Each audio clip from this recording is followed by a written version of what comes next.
What up, everybody? This is the Dr. Football Podcast. I am your host, Dr. Dennis Teehan, fresh off another day working in the salt mines of clinical medicine. With me, as always, the CEO of HedgeBetter, Justin Fein. We are recording remotely tonight for another edition of the Dr. Football Podcast. Justin, what is going on, my friend? How are you this evening? I'm good. I hope everything is well with you. For all the listeners out there, make sure you're checking out our new YouTube channel. We get the Dr. Football Podcast up and running. We got the Instagram up and running, the Dr. Football Podcast. So make sure you're out there. Giving us a like, a follow, a subscribe. We're trying to do a little bit more for you guys. So go check it out. Yeah, we're only like 10 million follows and likes away from like making any money or anything like that. It's right great. In the precipice. This close. Exactly. This close. Right there. Just a break. All right. Well, we got a lot to talk about. Do you know where Point Nemo is, Justin? You heard that term, Point Nemo? I have not. No. Point Nemo is the farthest point from land in the world. It's like somewhere in the Southwest Pacific. And right now we're basically in the Point Nemo of like the football season. It's like mid-April. The previous season is like 3.5 months behind us. And we're still like 3 or 4 months away from the next season. So we're really right in the thick of the off season right now. And of course we have the NFL draft to keep us entertained. This is like mock draft palooza this week. And I think the next 2 weeks, it's just going to be crazy mock drafts, rumors, everything. Truth of the matter is, this is a lying season. Nobody knows what's going on. Yeah, no, it's been a long road. I feel like we say this every off season, but I mean, it really has, it seems like we're light years away from the Super Bowl now at this point. I know the draft is kind of creeping up, but yeah, it's been a while without football. Yeah, it's been a while. We're right in the thick of it, but we got a few good topics to talk about, because I think there is, as always, a lot going on with the franchise. So let's get right to it. I want to do the kickoff that's open and take to set the table for the podcast. And unlike the NFL, which has completely changed their kickoff rules, we'll be using the same old kickoff here. And that is, we're just going to basically talk about Gerard Mayo and his continued asking for patience. That's how I want to kick everything off today. And, Mayo has now on multiple occasions in his public comments asked the Patriots fan base for patience. And I have to be honest, Justin, I don't love that. I don't love the impression it gives me. I don't love what it says about what they think they're going to be this year. And what I would say back to Gerard Mayo, as he asked Patriots fans for patience as they rebuild this mess, is a couple things. Number one is, it's been 4 years already since Tom Brady left. We've had 3 mediocre seasons and 1 terrible season. Yep. 4 years is plenty of time to rebuild a football team. So really, to ask Patriots fans for what? Another 2 years, another 3 years, another 4 years, another 5 years? It's already been, then you're talking a decade. It's already been a lot of time. So that's my first thing. Number 2 is, my expectations are low. We're not asking you, Gerard Mayo, to take this team to the Super Bowl this year. We're asking you for respectability, mediocrity. Can we stay in playoff contention until after Thanksgiving? Can we make it to mid-December and have meaningful football? No one's expecting 14-3 and a return to the glory days. Can we get 9-8? Can we even get 8-9 and be in it? And then thirdly is, they haven't spent any money. They're going into next year with $200 million in cap room. Yeah. That's what their cap hit is for 2025, supposedly. $200 million in cap room. And you're asking the fans for patience. Did this franchise do everything they could to field a respectable team in 2024 if you're going to go into next year with $200 million in cap room? So for me, Justin, as a Patriots follower, as a Patriots fan, when I hear Gerard Mayo ask for patience, I kind of reject that. I don't feel like that it's appropriate. I don't feel like they deserve a little bit of patience, yes, because it's a new regime coming in. But I feel like for the reasons I just illustrated, I don't think we're asking for that much to have an 8 or 9 win football team this year. No, I don't think we're asking for that much either. Another word that I'd use, and maybe I'm in the minority with this impression, maybe it's wrong for me to feel this way, but I almost feel like it's kind of condescending. It reminds me a little bit of like when Aaron Rodgers came on and told everybody, relax, RELAX. Right. You know what I mean? It's like, it's got that kind of air to it where it's like, you guys know nothing. We know everything. Like, what we're going to do is going to work. Just trust us. And no matter what, even if it doesn't sound like it, or even if things don't look like it's going right behind the scenes. You guys just can't see it. You know what I mean? Like that was kind of like the impression, that I got. And it's not to say that they don't deserve a little bit of patience. Like we said, a new regime, they're going to have a new quarterback. They obviously have a lot of rebuilding to do, but like, this is a team, like the true football fans, the true Patriots fans, I think, saw a team last year that was a competent quarterback away from contending for a wild card spot. So, you don't have as much patience as I think he wants or he thinks he deserves, because I think we're kind of expecting some results this year. I mean, to build a Super Bowl contender, yes, they deserve patience. Yes, right. That's not going to happen in one offseason if you have the kind of run they had the last few years. And let's face it, this was a mess. Bill Belichick left them a mess. Holes on the roster, lots of problems in the locker room, in the front office. It's going to take a couple of years to clean this out. I totally acknowledge that.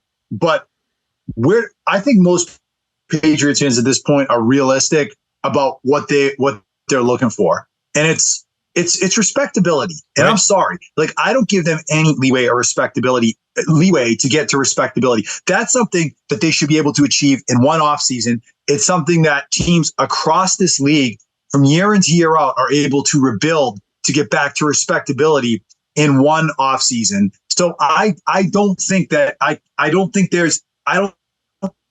it's reasonable for them to say, give us patience, give us patience, give us patience. We're only asking for mediocrity here. Pretty much. Yeah, exactly. No one's saying you got to go out and win the AFC East next year. No one's saying you have to go and compete for a Super Bowl. Like, no one's even really saying you have to make the playoffs. Like, we're just saying, just keep us in it. Right. Just keep us in it. That's really all it is. And I think after how, backwards last season was and how everything just kind of seemed to unravel, I think all we're really looking for is just some well-executed football, some competitive games, winning a couple games that we should, giving some teams a good fight. And at the end of the day, having some meaningful football late into the year. Like, I really think it's baseline expectations. Yes. And let me throw one other key thing out there that I think most of us are looking for. And I think it's a huge difference, because you can have a 5-11 team and it can feel awful. You can have a 5-11 team and it can feel good. And that's hope. You need to feel like this team this thing is going in the right direction over the course of this year. They might win 5, 6, 7 games, but if they pull their next franchise quarterback and it feels like the ship has turned and things are going the right way, people are going to feel great about that. Whereas they could pass on a quarterback in the draft this April, roll with Jacoby Myers, go 9-8, a la the Steelers did last year, and you go and make a playoff game, and you could still feel pretty lousy about where this thing is headed. So they need hope too. Yeah, 100%. And I think, to your point, the patience in terms of the results, I'm willing to give them a little bit of patience. I'm not willing to give them a ton of patience in terms of feeling hopeful. You know what I mean? Like, I want them to come into the season after this draft, and I want to be able to see right off the bat. I mean, within reason, right off the bat, just some reasons to be hopeful about this team's, prospects the rest of this year and moving into the, 2025 season and beyond and so forth. Yeah, I mean, that's a great point, Justin, because look, like, if they are a rudderless ship, like, what scares me about when I hear Mayo ask for patience is not that, okay, they're not going to be good this year, because they're probably not going to be good this year. They're certainly not going to be a Super Bowl contender this year. But what scares me about it is, are we going to have another year or another 2 or 3 years like the year we just had? Because as bad as like the first 3 post Brady years were with Mac Jones and everything that happened, like, I'll give you a great example. 2021, they were 8-9. Right. Mac Jones' second year, and nothing went right. They were in it until the last week. Yep. And I think that, like, what happened in 2023 was just a totally different animal. That was 2022 I was talking about. My apologies for that. What happened in 2023 was a totally different animal. This was hopeless. This was this was unwatchable. This was 13 points a game, which they averaged this year. It was just a completely wretched season. And when Gerard Mayo asked for patience, I cannot tolerate another year or 2 years or 3 years like what I just watched. I just can't do it. It is literally, you're going to see fans start to fall off if that's what they're asking for. I agree completely. And, not to get too off topic with it, but I look at this team and I say, look, this is a team that had arguably a top 5 defense last year, right? And I don't want this to be a situation where we take a step forward only to take a step backwards. Like, if we somehow fix our offense over the next year or two, but, our defense regresses, we lose key guys. Maybe in 2-3 years, this is a Patriots team that looks completely different. Maybe this is a team that has a potential top 5 offense, and maybe their defense is taking a tumble. Like, that's going to be equally as disappointing to me. Like, I look at this and I say, okay, you have some good young players on that defense. You have some guys that are here for relatively cheap in that defense. You locked up a couple guys long-term in that defense. Like, you now have a window to get your offense up to par and compete. Yeah, I see. Well, you segue perfectly into the next thing I was going to bring up. And so let me bring that up now, and it'll tie in perfectly with what you just said. And that is, Vegas released their over-under numbers, initial over-under numbers, obviously pre-draft for 2024. And did you see what the Patriots over-under was? I didn't see the new one. Was it the same as what we talked about a few weeks ago? 4.5. 4.5. Yeah. Okay. Yeah. Yeah. 4.5. So Vegas and the betting world, the football world at large, has like super low expectations for this team. And I've heard you say multiple times that like this thing, well, they were in so many games last year.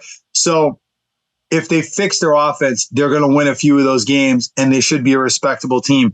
And I've been thinking about that. And I'm going to push back on that a little bit because they just lost the greatest coach that has ever coached. And I know it was a mess.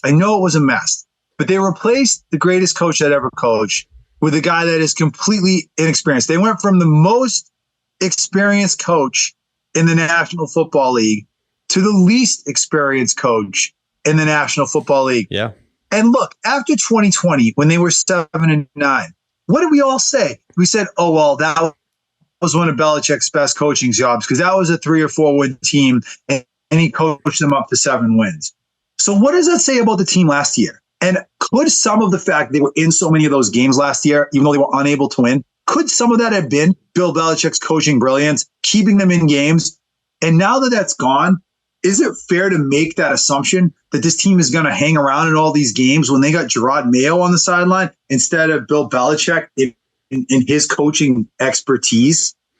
No, it's a great point. I mean, I'm sitting here trying to be optimistic, saying, okay, you got a guy in Gerard Mayo who should be a good leader. He should be able to hold the locker room. He's obviously defensive minded, right? So like in that regard, I'm hoping that he can capitalize on the continuation of their strength from last year, which was their defense, while also maybe fix some of the problems that we thought about. Like, we said, did Bill lose the locker room? Did he lose the respect of the players, right? Like maybe Mayo could bridge that gap, but the other side of that coin is you're now looking at a guy who, like you said, is super unexperienced, and we don't actually know what's going to transpire. Like you've made plenty of points, saying that, hey, maybe Mayo's inexperience or, especially lack of game experience as a head coach could actually be the reason why we lose a couple of games this year. Right. So I don't think it's crazy at all to point that out. Right. Like,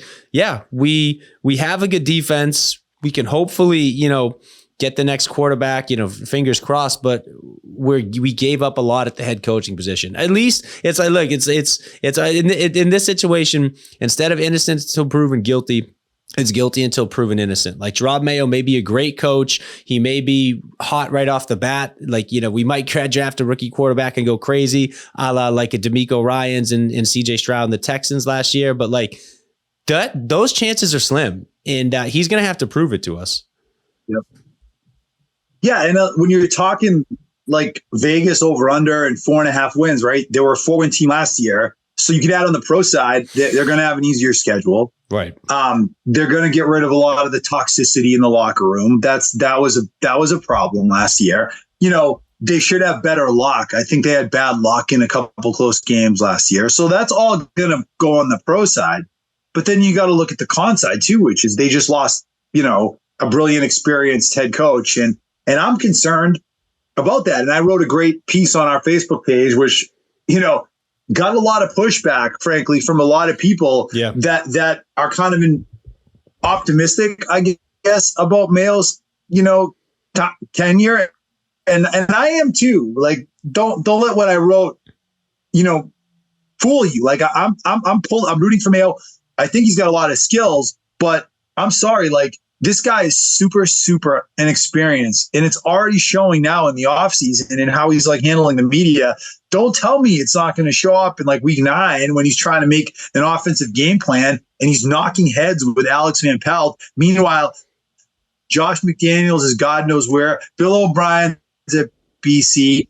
Bill Belichick is on his boat in Nantucket, and these guys are just trying to figure it out. I think experience counts. I really do. So when we talk about over/under, and they were a 4-win team last year, they lost all that experience this year.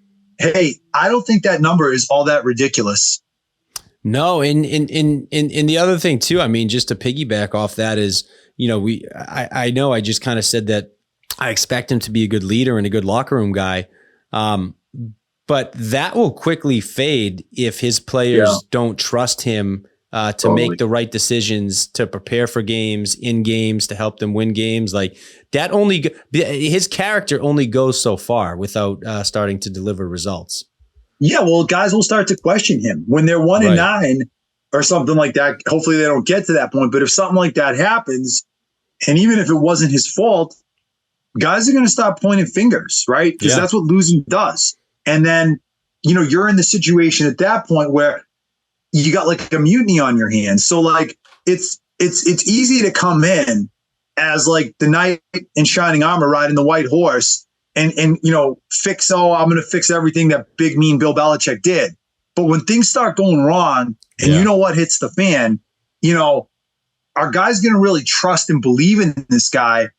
Or are they going to start whispering behind closed doors? He doesn't know what he's doing. This guy's never done the job before. And, he should have called this defense in week 4 and he cost us the game or he should have called this play in week, 5, he cost us the game. When that stuff starts happening, right? Is he going to be able to keep the locker room? Like, these are the things that are going to build up when you've got a guy that has never done the job before. Exactly. So yeah, he's got a little bit of pressure because he has an opportunity to really come in and hit the ground running in terms of like his momentum, his leadership, the way kind of his team and the organization perceives him and his potential. But your leash is only so long before people start scratching their heads and wondering what the deal is. So right now, Justin, over under, what are you taking? 4.5 wins. I'm taking the over. And if anything, I think it's because even that team from last year, with an easier schedule, could hit the 4.5. Like the one thing I don't want to forget, and I know it's just part of the game, but that was arguably one of the most difficult schedules, not only in football, but frankly that I've seen in a while last year. Like they had a gauntlet. It was tough. So I'm hoping, if anything, just the fact that their schedule eases up could push them over that 4.5 win hump. Yeah, see, I'm going to hammer the over too, to be honest with you, for after everything I said, right? Yeah. Like, I mean, we said this last summer, the floor is lower than the ceiling is high. And we nailed that. And you go back and listen to our recordings from last summer. We talked a lot. This could be a 2, 3, 4 win team. It was something we discussed extensively. And I think that's still on the table this year. But I don't think this team is going to be great. We got to see what they do in the draft. Give me Brissett. Give me this defense in an easier schedule, and I think they'll eke their way to 5 or 6 wins, even if they're really not that much of a better team, even if they're hopeless and lost and rudderless. If I had to put my money on something, I'm probably putting on the over. And I probably will put money on the over this year, full disclosure, even though I'm a little skeptical. And part of that, I'll be honest, I'm a shameless fan. Like, I'm not going to lie about it. Like, I'm a fan. I root for them. I want them to win. I'm blinded. and I'm totally gonna take the over for no other reason than I'm a shameless fanboy. Yeah, no, 100%. I'm right in the same boat. I'll take the over for the exact reasons you just said. Give me a quarterback who's got some more stability. Give me a good defense, and give me an easier schedule. I think they can back their way into 5 or 6 wins for sure. Yeah, agreed. All right, let's talk a little other big news this week. Kyle Duggar resigned for a big contract. I have a couple takes about that. Let me run them by you. You can tell me what you think. Number one is they overpaid for him, but I'm 1,000% for it, because you have to overpay to retain your players, because they haven't spent enough money, and because the last thing they need is to lose another veteran. So I'm on that. I think he's now the 5th or 6th highest paid safety in the league. He's probably like the 10th best safety in the league, right? So he's a little overpaid. That's how it goes in free agency. That's how you get players to stay. That's how you get players to come. They need to do more of what they did with Kyle Duggar, which is overpay to get him to come or stay here, because that's where they are right now. So I'm 1,000% for the fact they overpaid him. Doesn't bother me in the least bit. I'm glad he's staying. And then the second take is that they think they aren't that bad, because this is another move that tells us they don't think they're as bad as their record last year. They're keeping all their guys. They're rolling it back. They don't really believe at their core that they're a 4-win team. 100%. And the other thing too that it tells me is that they're placing an emphasis on the culture. I mean, we talked about the Patriot way and how, the culture had kind of declined over the last couple of years. We've questioned, who was responsible for the Patriot way? Is there any semblance of it left? Like, is the Patriot way dead? Like, what's the culture of this organization? So on and so forth.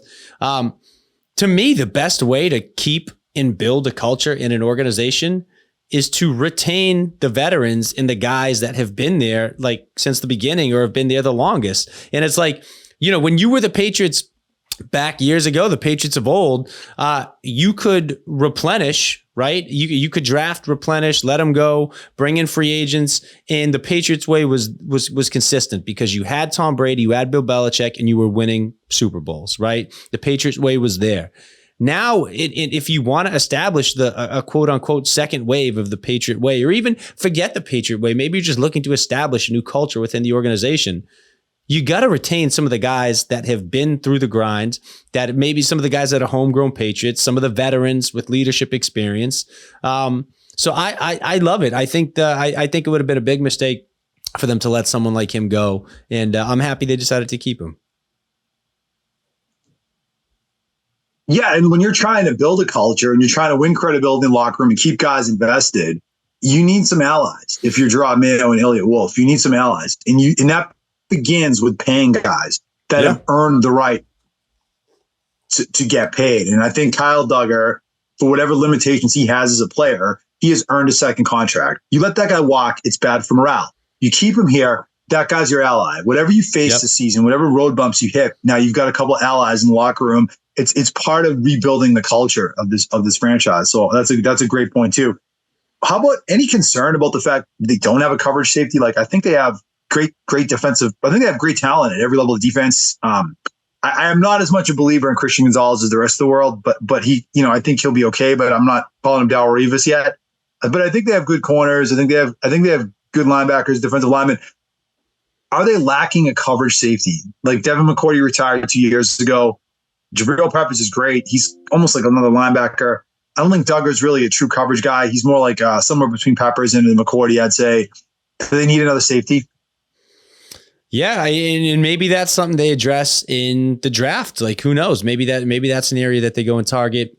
I will say I think that secondary is pretty deep, right? And I think they have some versatile players. It is deep.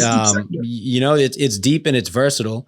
And I'm hoping that, yes, well, you're right. They don't really have a true coverage safety. I'm hoping that that's almost one of those, sweep under the rug problems that will, you can address that later. I don't think that's the most pressing issue right now with this New England Patriots team. So I'm hoping that's something that you could address in free agency, or, maybe even just the guys on the roster, are going to be enough to kind of get you by, at least to where you need to be and able to compete.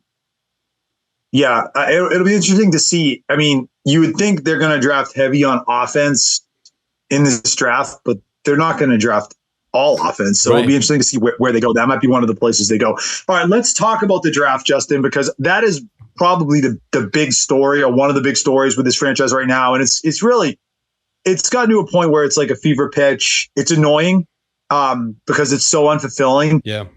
It's like chewing a piece of gum and you get a little piece of flavor, but you don't actually get to eat. That's what the draft is. It's just like a tease, because you really don't even know for like 3 years what's going to happen, right? And even all the mock drafts leading up to it, nobody has any idea. It's the lying season. I don't think you can believe anything that's put out there. Some of these reports will be true, and some of them will be total BS. And don't think for a second that teams don't put things out there to try and, influence other teams. And I mean, it absolutely happens.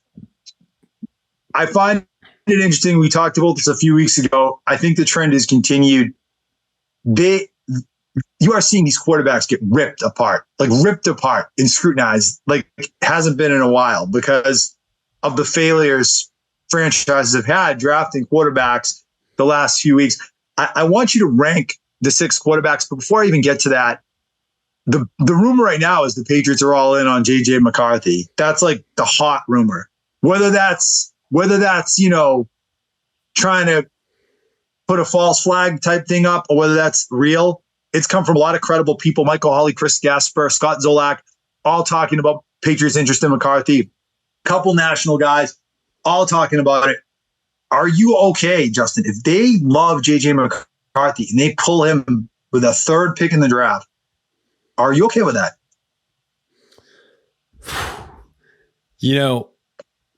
That's tough, because here's my honest take. If I'm looking at that top tier of quarterbacks, right? I think you would have to say that this is just like, from initial impression, just the reputation, not even necessarily like what I think, right? But just if I was to go off of their reputation, I would say that, Caleb Williams is people kind of think of him as the most complete, right? Drake May, people kind of think of him as maybe the most physically gifted in terms of like his arm strength, his size, his durability. Jaden Daniels is arguably the most athletic. He's the mobile guy. And then JJ McCarthy, he seems to be the guy with the intangibles. He seems to be, the locker room guy, the leader, the driven, focused dude. So they all kind of have this, I don't know, I don't want to call it like an area of expertise, but they all kind of have this like area where they shine, I think, in terms of prospects. And I look at it and I ask myself what I would rather. Would I rather a guy that can go out there and scramble? Do I want a guy like Caleb Williams with an ego that might be, the most complete? Do I want a guy like Drake May who, people are hoping and wishing he becomes the next Josh Allen? I mean, honestly, I kind of like the idea of taking the guy with the best intangibles, the guy who's the most mentally toughest, the guy who's ready to come in and be a leader, the guy who won a national championship. Like he's been to the highest level for where he's at and he's succeeded. So I kind of like it. I like the idea of JJ McCarthy. I don't know how much I like the idea of taking him at number 3. See, this is what I think. If you like the guy, don't play games. Just take him. Just take him. Because one of the local sports writers, I want to say it was Alex Barth, he did a great analysis about teams that have traded down and tried to take quarterbacks after trading down. And there have been like literally no hits in 30 years from any team that's taken that approach. So that's number 1. And number 2, if you believe JJ McCarthy is the next guy, you can't risk losing him. You just take him and you figure it out. And for that reason, I actually would be okay if they pulled McCarthy at 3. Like, I have no problem with it. None of us know what these guys are going to be. I think McCarthy has a lot more physical talent than people are giving him credit for in the local media, in the fans. I think that we have PTSD from Mac Jones, that we're scared of the word even intangibles makes us all scared. Like, oh my God, we can't take the intangibles guy. Look what just happened with Mac Jones. JJ McCarthy is no Mac Jones. He threw the ball, I think it was the second hardest of any quarterback in the last 5 years at the combine. So he has a good arm. I don't think he has a cannon. It's not Mahomesian. It's not Josh Allen, but He certainly has a good live NFL arm up there with most of the top NFL quarterbacks. He's got great mobility, clearly has all the intangibles. He's a winner. If they deem him to be the guy, just take him at 3. Just take him at 3. Don't play games. Don't get greedy. Just take him at 3. Figure it out from there. And look, I don't know if I hate it. I don't know if I hate that either, but what I can't help but like get out of my head is, I'm hearing everybody talk, and they're saying that, like, the going rate for even starting the conversation for that number 3 pick. Like, for instance, like they were saying Minnesota, right? Minnesota would be a team that would be looking to trade up. They like JJ McCarthy. Like, they're saying that, some pundits and whatnot around, the sports, the NFL media saying like a trade from Minnesota to New England number 3 would involve both of their first round picks this year, a first round pick in 2025, and then potentially players or something additional. And I look at that and I'm like, yeah, and it would be a huge bounty. It's a huge bounty. It's almost like it's weird, because I totally understand your argument where if you think this guy is the next guy, you got to go out and take him. I understand the argument that trading down has not historically worked. You can't risk losing him. You can't risk losing him if he's the next guy. That's what I think. Exactly. And it makes complete sense to say that.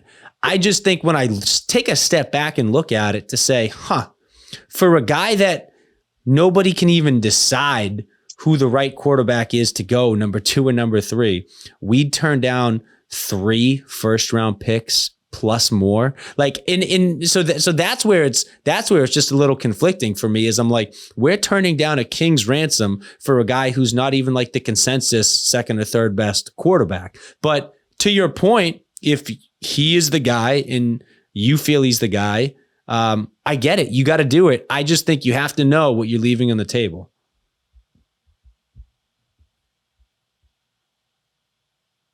Yeah, but if you look at it, like, do you think the Bills would trade Josh Allen for 3 or 4 first round picks, or the Chiefs would trade Patrick Mahomes for 3 or 4 first round picks? The answer is, of course, they would not trade Mahomes or Allen for any amount of first round draft picks. If you can get a franchise quarterback, it's more valuable than a couple first round picks. Now, if you don't really believe in the guy 100%, and you're like, I like Bo Nix as much as I like JJ McCarthy or Drake May, then you're foolish if you don't trade back. Then you're a fool, because you might as well pick up the yield and take a chance on a guy later in the draft. But just take JJ McCarthy. Don't get cute. Don't get greedy. Don't forget, Arizona already has a quarterback. That team isn't so bad. They will be on. They would love to trade out of that 4-pick trade back and pick up draft assets from a team like the Giants or the Broncos or the Raiders or the Saints or some quarterback hungry team that would love to move up to number 4 to swoop in and grab your guy, even if you swoop back to 6. Like, let's say you trade with the Giants want Drake May, and you pop back to 6 and you think you're good. No one's going to take McCarthy at 4 and 5. The Cardinals aren't, the Chargers aren't. And then guess what? Both those teams are on the clock. Both those teams are open to trade, and someone swoops in and gets your guy. Now you're stuck with Jacoby Brissett and no real answer at quarterback. If you love the guy, just take him. Yeah. I mean, isn't that going to create, I'm already just thinking ahead to some of the narrative. And I know you can't base your decision off this, but I'm already just thinking to like, okay, we've talked about the Brady debacle in New England. We've talked about, the quarterback woes since he left, right? And then we would bring in a Michigan guy to try to be the next heir apparent, right? The narratives are almost going to start writing themselves, right? And I want Justin, if they draft McCarthy at 3, they are going to get eviscerated. Yeah. Eviscerated for that. But what if he ends up being the next Patrick Mahomes or something like that? That will all go away, and that's how you got to be right. That's what it comes down to. You got to be right if you're going to do it. Guy better be successful. Otherwise, it'll cost the job. Yeah.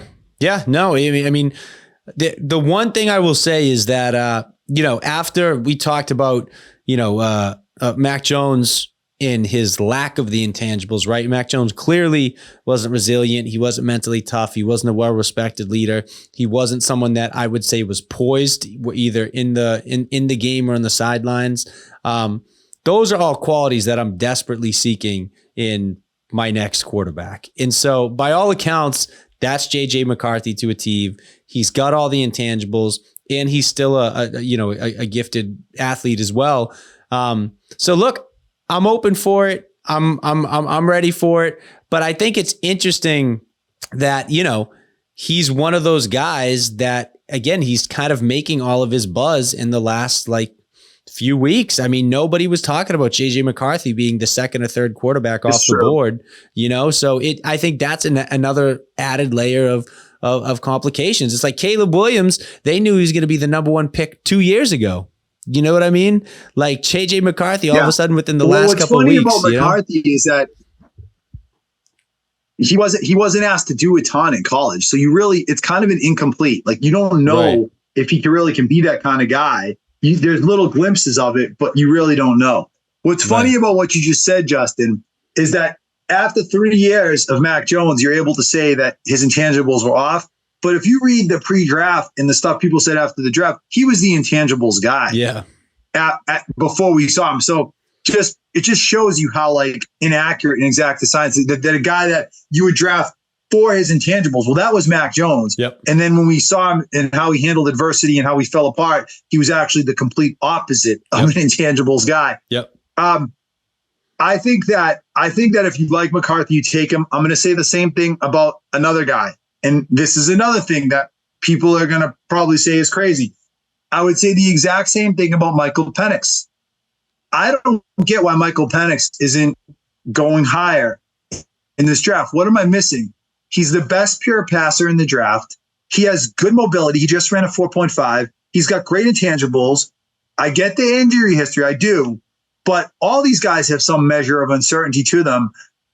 Michael Penix will be an impact player. I think from day one, wherever he ends up, I think he is the most pro ready of all these guys. I think he can pass the ball up and down the field. And I'm going to say this right now. Michael Penix will go much higher in the draft than we all think, a la Anthony Richardson last year. Penix is going to go no later than the 15th pick and possibly higher. And if the Patriots like Penix, they should take him at 3 too. He's actually somebody that I agree is being slept on a little bit. I mean, the guy throws a great deep ball. Really good pocket passer. He brought his team in all unlikelihood to a national championship, right?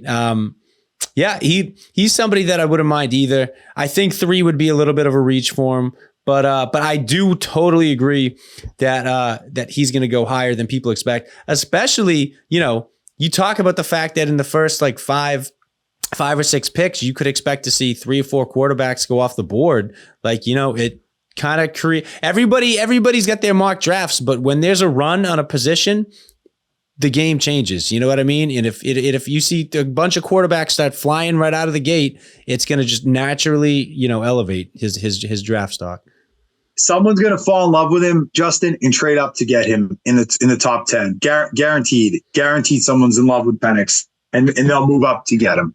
Yeah. Okay. And then I want to throw 2 quick names out at you of guys that might be available, but probably won't be. But if you could trade the number 3 pick, would you have interest in them? Number 1 is Justin Herbert, and number 2 is Dak Prescott, right? If Jim Harbaugh came calling to you and offered to take the number 3 pick, switch picks, and maybe another couple other picks back to him, but give you Justin Herbert, how would you feel about that walking away from the draft? You got moved down in the draft, gave up a few picks, but you got Justin Herbert. Justin Herbert's an interesting one because he's a talented guy. He's been a loser. He's a talented guy. That's exactly it. He's definitely, to me, erring on the side of a talented loser. But the one thing I can say for him is that he has suffered from having just morons at head coach and offensive coordinator, since he came into the league. Kind of similar to the Patriots, the last few years, right? And I could make some excuses for Justin Herbert and say that there's a little bit more, underneath the hood than than we've seen so far. Well, for all the talk between us the last couple of years of Herbert being a talented loser, the prospect of getting like an established quarterback with that kind of talent who can put up that kind of productivity, I'd be willing to take my chances. I could forget about a lot of the things I said if they could bring in Herbert, to be honest. Like, I could get behind that. You bring in a guy that can play in this league, and maybe he does need to take a few more steps with some of his intangibles and some of, actually winning some games and winning a playoff game and all that stuff. But damn, I think that sounds like a pretty good deal to me. If Harbaugh wanted to bring in McCarthy and you made that trade and you ended up with Justin Herbert, I go for that in a second, as much as I've shit on Herbert for the last 2 years. Yeah, I could totally get behind it. One thing I will say is I've heard a lot of people bringing up these scenarios surrounding Justin Herbert, and I don't know how realistic it is, just because I know Harbaugh, back when he was with Michigan, was quoted as saying that he thinks Justin Herbert is the most talented quarterback in the NFL. Like, he has the most potential. So it's like, okay, that guy just goes to the Chargers with the kid that he's praised as he has the most potential in the NFL. I can't imagine him going and getting rid of him. If he does, obviously it would be for his guy, JJ McCarthy, right? That would be the only scenario. But yeah, I would be okay with taking Justin Herbert. Dak Prescott, I'm completely out. I'm so out. Okay. I think you might as well bring in Kirk Cousins. Again, it's just like a talented loser situation. I think I think there's a defined ceiling at this point on Dak Prescott. I think he's a regular season quarterback. I don't think you'll ever win a Super Bowl with him. I don't think he's capable of that. He's a little bit older now. He has an injury history, and I think you've seen what Dak Prescott is. Especially, don't forget, like, he's had a high-powered offense in Dallas. He's had some good teams in Dallas. It's just been big disappointment. And honestly, I don't want any part of that. See, I like Dak Prescott, so I disagree. I think you could win with Dak Prescott. I think he's a very good quarterback. I think he needs talent around him to win a Super Bowl, but I think this team has cap room. And I think they could surround him with some players. And I think they could get players to come here with more ease if they had an established, respected quarterback. I know we talked about this in the fall, that if you compare some of Dak Prescott's like numbers, playoffs, win-loss stuff, it actually stacks up pretty closely to Kirk Cousins. So that's actually not an outlandish comparison at all. But I like Dak Prescott. And again, you give me a guy that can throw for like 30, 35 touchdowns a year, 4,500 yards a year. I feel like you can fit in some of the other pieces around there. Now, Prescott is not Mahomes. He's not Joe Burrow, Josh Allen. He's on that level. And he's not going to go out and win Super Bowls. But then what if Joe Burrow and Josh Allen won either, right? There's only one Mahomes. He's the only guy that's winning anything. So yeah, I'll take Prescott and his ability to play in this league as a known commodity. I'll take him for the next 7, 8 to 9 years and try and surround him with the pieces and hope I get lucky one of these years and win a Super Bowl. Take him in a second. Yeah, I mean, I just can't help but look at it and say, what has Dak Prescott done with a much more talented roster? Right? And like, that's a fair point. You know what I mean? At the end of the day, like, he's capped out at wild card rounds and divisional rounds, right? So again, it's not that I don't think he could come in here and help you win a division or help you compete and make the playoffs and be a good quarterback. I have doubts about his ceiling, and you know what I mean? And I get it. Not many other quarterbacks other than Mahomes have won lately, but I don't see Dak Prescott coming in and competing with the likes of, again, because don't forget now, he was doing this in the NFC, where the NFC was way more wide open, I think, right? Like, now he would have to come in and compete with the Mahomes, the Herberts, the Josh Allens, the Joe Burrows. Like, it's only going to get tougher for him if he comes here, and he's got a less talented roster. I could never see us making it out of the AFC with that field of quarterbacks in that scenario. Well, you know what though, Justin? I was going through some old Sports Illustrated that I kept since I was a kid, and I found this great Sports Illustrated cover. It's a famous cover of when Michael Jordan made his first NBA Finals, and that was in 1991 or 91, I think. Yep. And the cover said "finally," right? Because Michael Jordan was seen as a loser who couldn't get over the hump for the first 5+6 years of his career, or something like that, until he finally won one, and then he became the GOAT. And my point is that, look, Prescott has been a loser to this point, but wild cards and divisional rounds, that sounds pretty good to me. And I think that's close enough where if he were to take a step in his career or you surround him with the right pieces, maybe you can get him over the hump, because these players do grow and change with time. They're all losers until they finally actually win. Peyton Manning couldn't win the big one until he finally did. Right. I mean, you could cite 1,000 examples like that. And I will take a guy like Dak Prescott over a lottery ticket that's 50-50, if not higher, is going to be the next Trey Lance or Zach Wilson. Because that's, you could pull McCarthy, Drake May, Jay Daniels. You got a more likely than not chance that you're pulling the next Zach Wilson. Give me Dak Prescott. Give me Justin Herbert. Give me a guy that I know can throw for 4,000 yards and 30 touchdowns. I'll figure out the rest. That's what I would say. All right. Fair. You ready to move on to around the league? Let's do it. All right, bud. So speaking of quarterback bust, I got a few takes around the NFL. See what you think about these. Trevor Lawrence, Justin, we've talked about him. Now, I would not take Trevor Lawrence because I don't think he's that good. I think he's been a below average quarterback. And if Jacksonville offered him, don't want him. No thanks. Great piece by Mike Lombardi, former Patriots executive, this week about it. People are finally catching on to the fact that Trevor Lawrence has been a below average quarterback in his first 3 years in this league. They just traded for Mac Jones. He's got a losing record. He's got a QBR less than Mac Jones. One of the big stories right now going into 2025 to me is going to be that it's 50-50 at best if Trevor Lawrence gets his second contract. Remember, he's up. Yeah. I think it's a big unknown what Jacksonville's going to do with this guy this year. I think it's going to be one of the more interesting things to see. Yeah. Well, I just want to go on record saying that I wouldn't take Trevor Lawrence as my quarterback, even if he was paying me. Okay, like he could pay, he could pay the Patriots, and I still wouldn't want Trevor Lawrence to be our quarterback. Yeah, exactly. So he's not that good. No, he's not that good. And again, it goes back to what we said when he first came into the league, and we talked about this on this podcast ad nauseum, and we've brought this up multiple times throughout the years. Is that yes, we've talked about his underwhelming performance and his lack of success in big games and in big moments. But this all goes back to what we talked about when he first came into the league. And that was the fact that there were serious questions about this kid's intensity, his heart, his commitment, how much he actually loves the game of football, right? Like those are some big questions. And I think we've seen that play out over the first 3 years of his career. I don't want anything to do with him. I think the Jaguars have kind of put themselves in a crappy position, but I think the Jaguars got to take a page out of the 49ers playbook and just say, hey, we messed up. We took a guy at number one. We've given him all the opportunities. We brought in a great coach with a good offensive mind like Doug Peterson. They've surrounded him with talent. He's had a good group of talent there. You know, the likes of Calvin Ridley, Evan Ingram, some of those other guys. This is a kid who just cannot.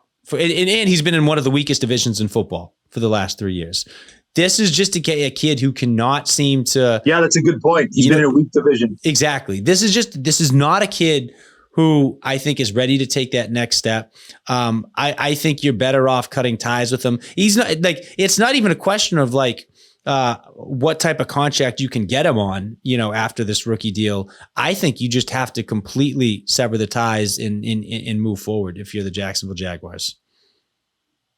Yeah, I mean, to your point, like just to illustrate that example, like you put Joe Burrow in that AFC South and you're getting like 13 or 14 wins a year, right? Or Josh Allen or any of those guys, right? Yeah. Trevor Lawrence is just not that good of a player.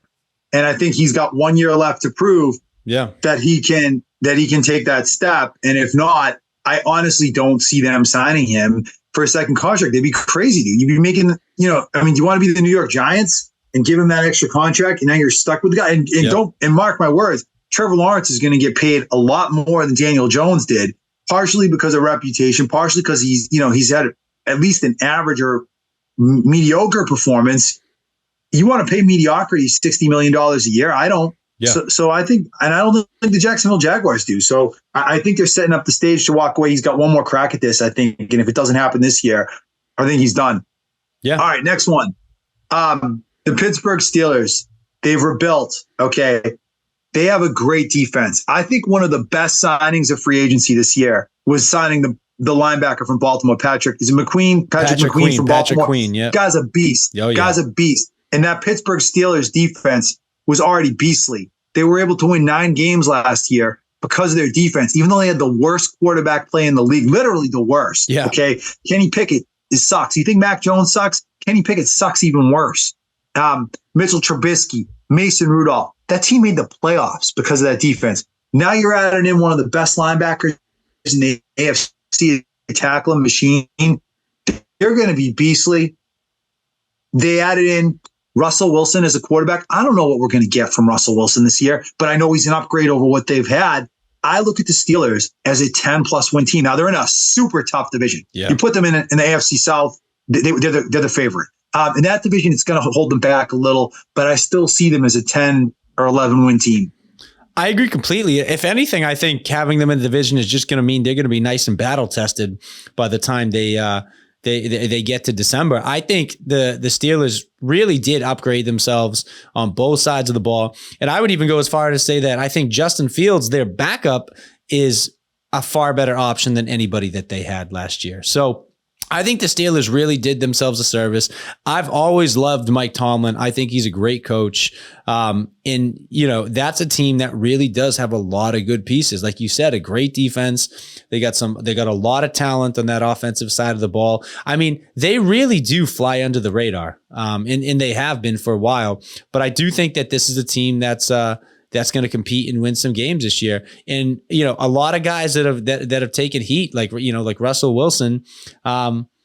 I think we're still forgetting that Russell Wilson was still statistically a decent quarterback the last 2 years, right? Like this, what I mean? This is a guy that if you put him on a competent team with a competent coach, and that level of defense, I think you can expect 9, 10, 11 wins out of this team easily. You look at the quarterback play they got the last 2 years, and you're like, how have they not been under 500? And how's that Mike Tomlin streak still going? Yeah, you have to deal with crazy, Kenny right? Pickett. Kenny Pickett, 11 touchdowns and 13 interceptions or whatever garbage line he put up, in each of his 2 seasons as a starter, and they're still winning 9 games. They're still in the playoffs, and they gave Buffalo, I thought, a respectable game in the playoffs, given the circumstances. And now they're coming back reloaded this year. I don't think Russell Wilson is anything. I don't know. I don't know what to make of Russell Wilson because 27 touchdowns and 8 interceptions. That's supposed to be good, but people completely trash, and people that know the quarterback position better than I do completely trash the guy. So I don't know how to make sense of it all, but I do think that he's a huge upgrade. So they're going to be better. Yep. All right, next one. The Kansas City Chiefs. They just had, and I know they're back-to-back Super Bowl champions. They just had their 2018 Patriots season this year. Okay. I don't think the Kansas City Chiefs are going to win another Super Bowl for a long time. I look at an aging roster. Kelsey's getting old. Chris Jones is getting old. They just traded L'Jarius Sneed. They're paying Mahomes a ton. He's terrific. He's going to keep them respectable, competitive by himself because he's the best player in the NFL. This year, everything opened up for them. Just like the 2018 Patriots in that postseason, the path just opened up, and then they got a little lucky in the championship game, and all of a sudden they found themselves in the Super Bowl and found a way to win it. That's what happened with the Chiefs this year. I think they are years away from winning another Super Bowl, and I would compare it to something we talk about all the time on this podcast, which is the 10-year gap between Super Bowls for Brady from 2004 to 2014. To me, I think Mahomes is entering that dark middle part of his career, and it's no guarantee that the Chiefs are going to rebuild and have that second renaissance like the Patriots did. So I would almost call it right now. I don't see that team winning another Super Bowl. And the AFC is stacked still, by the way. Yeah, no, I think that's a great take. I think you kind of hit the nail on the head. And I agree completely. Like, look, this is to your point with if you have Patrick Mahomes and Andy Reid, which by the way, who knows how much longer Andy Reid stays there, right? Great point. There really is going to be a changing of the guard very quickly, almost across the board, right? If Patrick Mahomes is your quarterback, you will still be competitive in almost any game in almost every season. But it's so tough to win Super Bowls. It's so tough, especially with how stacked this AFC is. And I think you're 100% correct to say that they've hit their pinnacle, and it's going to take a lot for them to try to repeat that in the future. And I think in the near future, the next 2, 3, 4, 5 years, I think it's going to be too tall of a task. I expect them to be good. I still expect them to even maybe potentially win that division next year and, be a playoff team. But I just don't see them being able to go all the way. I agreed. And I think you raise a great point, which is like you look at what the Patriots did and how they hit that second dynasty, right? And they still had Bill Belichick. The Kansas City Chiefs aren't going to just have to totally rebuild their roster on the field. They're going to have to find another coach at some point, because I don't think Reed is going to coach another 10 years. He's 60-something years old. He's got some medical issues. You're probably going to get a couple more years out of him. So they're going to have to rebuild that team with a new coach, and like, to give an analogy, like look at Dallas with Jimmy Johnson when he retired. They were able to hold it together. They won another Super Bowl, and then it completely fell apart.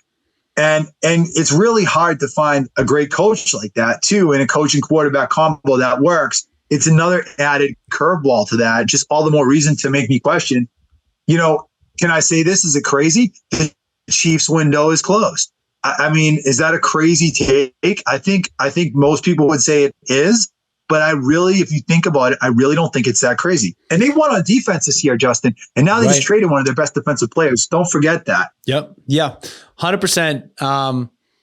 I totally agree. I think, you look at the fact that like they won on their defense. They lost L'Jarius Sneed. Chris Jones is going to be on his way out soon. Travis Kelce is going to be on his way out soon. Andy Reid's going to be on his way out soon. Rashee Rice, one of their stud wide receivers that we had a lot of high hopes for after his rookie year. Who knows what the future, his future is going to be in the NFL. I mean, I doubt he's going to be kicked out of the league, but I mean, who knows what's going to happen to him, right? He's looking at a couple serious charges. And at the end of the day, it's like we keep saying, it's really, really tough to win Super Bowls. And if all these things start to go wrong and you start to lose all these pieces, as great as Patrick Mahomes is, he's not going to be enough to keep them winning Super Bowls every year.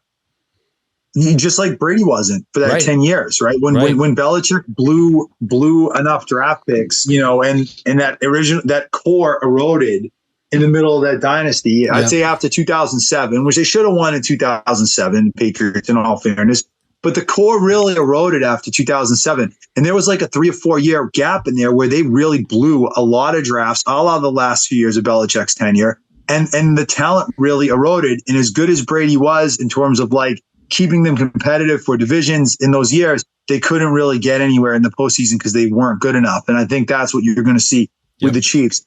All right, let's talk about the AFC East, Justin, because I think the other big story from the last week was the Stephon Diggs trade. Yeah. And you look up and all of a sudden the AFC East doesn't look so strong. So when we're talking over under win total for the Patriots, that's another point we didn't bring up, right? But like the AFC East is not as strong as I think we all kind of think it is, frankly. Yeah.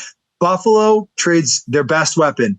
They say they're going to be a running team now. And I think Josh Allen's viability to remain a franchise quarterback without Diggs is one of the big stories going into this year. I still believe in Josh Allen. I think he's a great player. But I'm sorry, when you lose a weapon like that, it's going to affect you. Pat Mahomes is able to, by himself, keep the Chiefs in contention. You look what he did this last year. Can Josh Allen do that? I don't know. But I think that losing Diggs at least raises the question about where Buffalo is right now. We have said on this podcast for the last couple of years, right? More than me. But, I'll say it again. Yeah. How long can Buffalo incrementally try to get better and face the same fate year after year after year, crushing defeat, before this team implodes, before they lose talent, before they lose the locker room? And look, it's starting to happen. Okay. This is a team that, again, exited the playoffs early at the hands of Patrick Mahomes. This is a team that we saw the strife building, and the tension building in the locker room and on the sidelines. We started to see that what for a while looked to be like the core of that team, the Diggs and Josh Allen relationship and connection. We saw that erode to the point where now Stephon Diggs is gone. Now Gabe Davis is gone. And this team again is coming off the heels of another brutal loss, another brutal end to the season. Josh Allen's another year older, which again, it's not that he's going to lose anything, in terms of his arm, but this is a guy who is highly predicates himself on not only being mobile, being able to absorb big hits and being durable and take contact, right? Being physical. So I think this is a team that what we're seeing now is, I'm not saying the Bills are going to completely fall apart. I still think the Bills will be a respectable team. I still think they'll be able to compete. I still think they could potentially be a playoff team, but this Bills team, I'm sorry, their window, I'm officially calling it closed. I think you know what, enough is enough. And look, they had a good run, but really, what did they do? Really, what did they do? And I think it's over now. I do. How old is Josh Allen now? He's got to be like in his late 20s, probably 28, 29, something like that. Yeah, because I mean, he's Cam Newton. Yeah. Cam Newton is the player I would compare Josh Allen to most closely in terms of their style. Yeah. And Newton's career was over, like 32, right? He was done by 32. And then I feel like Allen, I don't see, maybe I'm wrong, but I feel like his career is going to take a similar trajectory where I don't see this guy playing till 40 because of the way he plays the game. Yeah. And maybe I'm wrong about that, but I think look at Newton as a great example. And his career ended prematurely. Not everyone's going to make it till 42 like Brady did or whatever it was. That brings us to our next one. Last one. The New York Jets, okay? Not a believer in that team, Justin. And we talk about the AFC East being diminished. I think this is going to be a rough year for Aaron Rodgers coming up. I see a guy who I don't think is that committed. I see a guy that's over 40. And I see a guy coming off a major injury. Mm-hmm. I see a team with a bunch of moving parts, and I see a team with a defensive head coach. So you add it all up, and I just feel like I don't buy that this whole Aaron Rodgers thing is going to work. And I think it's funny that everyone just assumes that we're going to plop Aaron Rodgers down onto the Meadowlands, and he's going to be the Aaron Rodgers of 5 years ago. I don't buy it. I think it's going to be a tough year for Aaron Rodgers. That team might not be bad, okay, because they are a good team in many ways. But I don't think it's going to be smooth sailing, easy, MVP Aaron like some people do. No, not at all. And I think there's two sides of it, right? There's the Aaron Rodgers' health and ability to perform as a player, right? There's the like we said, he's in his early 40s now. He's coming off of a historically devastating injury, especially for somebody at that age. He's lost a year of football, right? He's been out of the game for a full year now. And I think that within itself should leave you questioning what his durability in performance will be like in the 2024 season. But talk about a team that is going to have the most ridiculous off the field distractions by having Aaron Rodgers as their quarterback. I mean, he's got this whole feud now going with Jimmy Kimmel, who, is one of the faces of like New York City. Right. He does his show there. Like he's based out of New York. So you have like one of the faces of the city beefing with another face of the city. You have the whole presidential election in 2024 coming up, and Aaron Rodgers has been not only very involved in politics, but named as, a potential running mate for RFK. Right. It's like, there's just so much going against him and against this organization on and off the field that I just don't see how he's able to just pull it all together and get back to MVP Aaron Rodgers this year. Yeah, I agree. It's going to be tough sledding for Rodgers. I will say that I love the Jets bringing in Tyrod Taylor. because I feel like if the Aaron Rodgers thing just completely falls apart, I think Tyrod Taylor will keep that team respectable. So I think that was the kind of move they should have made last year as an insurance policy for Rodgers, and it was foolish not to. And at least they learned from their mistake, and they got, I think, a really good backup quarterback that I think that team would be able to win with if they needed to. All right, Justin, that's all the time we have. Let's wrap it up with the non-football topic of the week very briefly.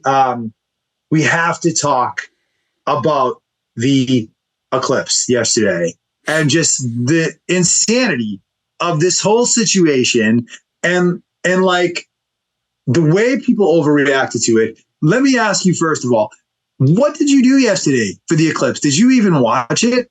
Did you go out? Did you make a box with a pinhole in it or something? No, I worked. I was working. I was at the office, and no, is Matt. I was even asking people like, oh, like what's like, when's it happening? Like, oh, like I just knew nothing about it. I was so uninterested with it. I was so uninspired by it. I had no reason to want to watch it or to even rearrange my schedule in the slightest to go see it. What about these people? Okay, like I get, like, okay, you get the approved glasses. You have to and you take a look. I did that. I got the glasses. Like I went out, I took a look. I brought my kids to take a look. That's all fine. That's one thing. Could you imagine if you make one of these people that makes like the stupid box with the pinhole in it?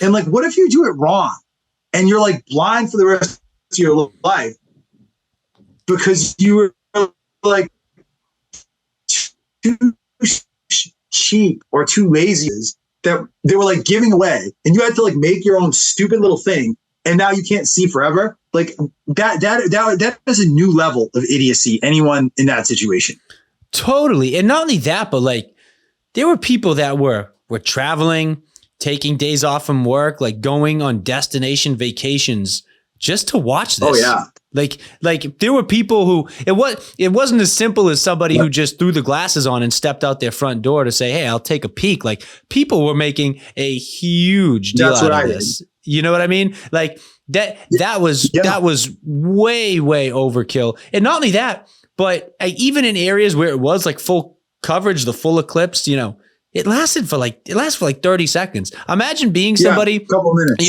You're somebody who you took the day off from work, you drove up to like New Hampshire, maybe you got like a hotel, like you rearranged your entire schedule all for that. I think that's crazy. Yeah. And what's the game? Like people are like, oh, it got so cold. It's like, yeah, that happens every night. That happens every night. Every time it's a cloudy day, it gets cold. It gets cold. Like that's nothing remarkable. My brother-in-law, God bless him, lovely Michael, great guy, brilliant guy. But he had a buddy that had an Airbnb up in upstate New York. So they schlepped up there yesterday because that put them to the path of totality. And I'm not going to lie, for a second, I was like, that's kind of cool, right? But then I woke up this morning, my wife told me that it took him 8 hours. It took him 2.5 hours to get there and 8 hours to get home because of traffic, because all the other people. And I'm like, from my backyard, I saw 93% of the eclipse. I didn't disrupt my life or my schedule in any way, shape, or form. And I was 93% of the way there.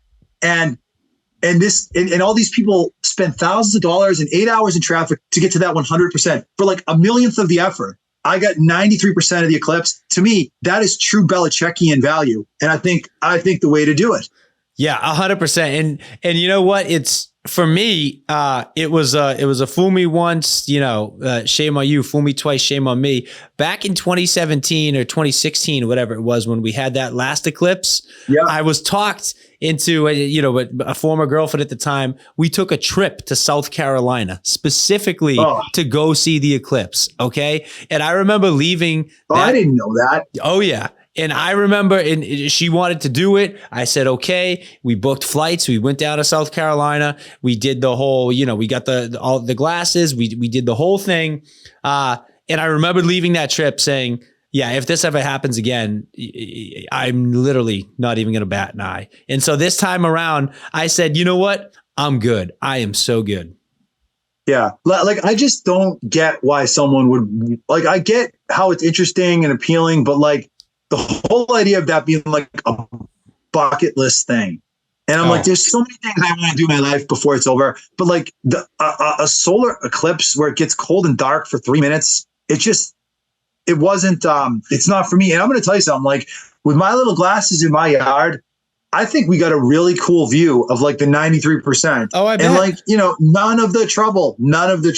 Yeah, no, 100%. I'm right there with you. I think you did it the right way. And you know what? Hey, if you were one of those people and you actually truly got joy and fulfillment out of it, like, good for you. I'm glad you did your thing. Knock but you know what? Out. Yeah. They probably say the same thing about us. Like you go to a football game, you spend hundreds of dollars and you sit in traffic. And what's the point? Like, I guess everyone's got their own thing. So I don't mean to sound judgmental or anything like that, but I just think if you're really talking value and efficiency, it was, stay home. Like it's not worth it.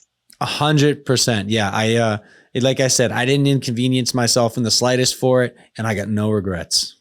Absolutely. All right. Well, that's all the time we have. We're going to wrap up this version of the Dr. Football Podcast. We want to thank everyone who listened. And look, what is it? April 9th. Today we're recording. I think we should record again before the draft, right? The week of the draft, we'll probably record again. Yep. We'll keep the content going on our page, our Facebook page, our Instagram, our YouTube. And, it's going to be a crazy 2 weeks between now, Justin, and the draft. There's going to be a ton of rumors, a ton of stuff that comes out.